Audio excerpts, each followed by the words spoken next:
আমরা ইঞ্জিনিয়ার তারেক রহমান থেকে বাংলাদেশে বুঝে নেব ইনশাআল্লাহ। আমরা একমাত্র ভয় পাই কার কাছে? আল্লাহ ছাড়া আমরা কারো কাছে ভয় পাই না।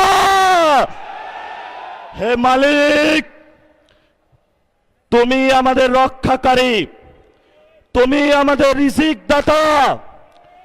যারা এই বাংলাদেশে জনগণ 17 বছর অপেক্ষা করেছিল, আমাদের অধিকার ছিনিয়ে নিয়েছে, ডাকাতির মাধ্যমে ভাইদেরকে হত্যা করেছে।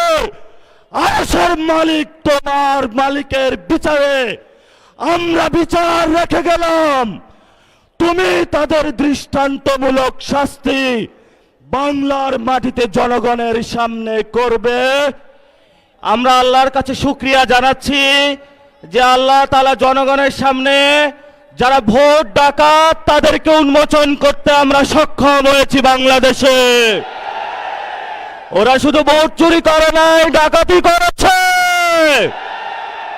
আমাদের সুস্পষ্ট অনেকগুলো দাবি রয়েছে। আজকে নির্বাচনের পরে 11 দলীয় যে ঐক্য রয়েছে, আমরা জনগণের সামনে উপস্থিত হয়েছি। আমরা প্রথমত বলতে চাই, পার্লামেন্টে যে ভোট ডাকাতরা গিয়েছে, জনগণের সামনে আমরা বিরোধী দল হিসাবে হাজির হয়েছি। আমরা রাজপথে থাকব।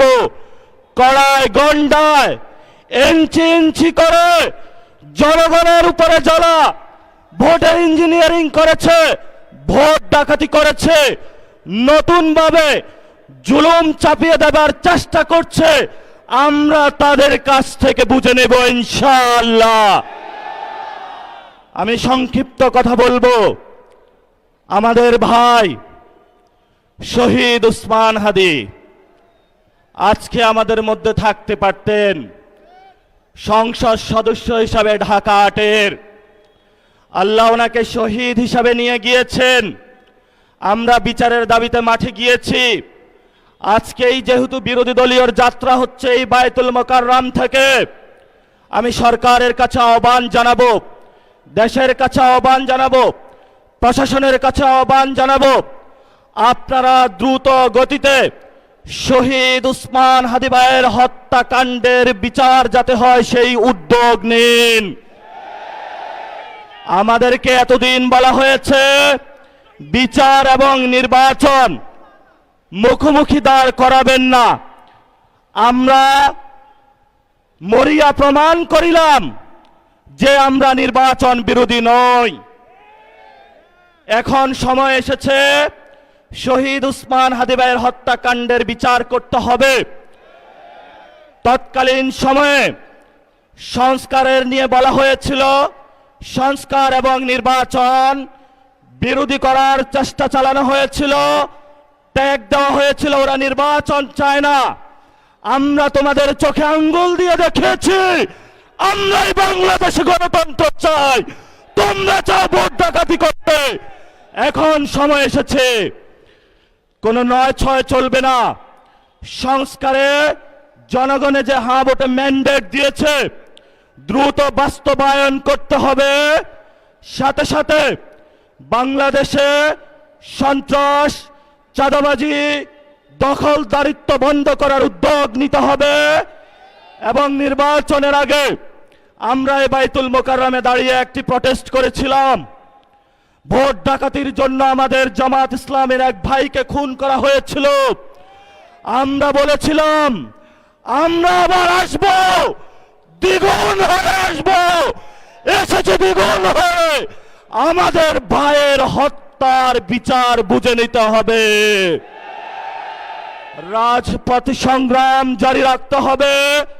যেই বোনদের উপরে আক্রমণ করা হয়েছে, পেটে লাথি মারা হয়েছে, বোরকা ধরে টান দেওয়া হয়েছে, গুলিবিদ্ধ করা হয়েছে, পা ভাঙা হয়েছে, প্রত্যেকটির হিসাব কড়ায় গন্ডায় আমরা ইঞ্জিনিয়ার তারেক রহমান থেকে বাংলাদেশে বুঝে নেব ইনশাআল্লাহ।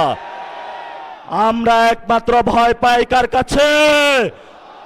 আল্লাহ ছাড়া আমরা কারো কাছে ভয় পাই না। হে মালিক, তুমি আমাদের রক্ষাকারী, তুমি আমাদের রিজিক দাতা। যারা এই বাংলাদেশে জনগণ 17 বছর অপেক্ষা করেছিল, আমাদের অধিকার ছিনিয়ে নিয়েছে, ডাকাতির মাধ্যমে ভাইদেরকে হত্যা করেছে।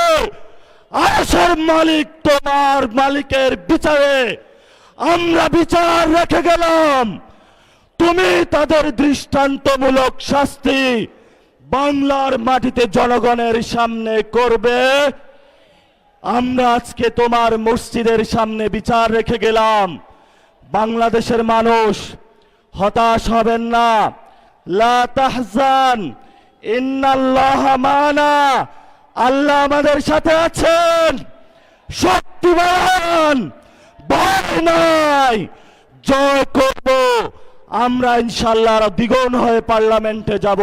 11 দলীয় ঐক্যের নেতৃত্বে বিরোধী দলের সূচনা হলো এই বাইতুল মোকাররম থেকে।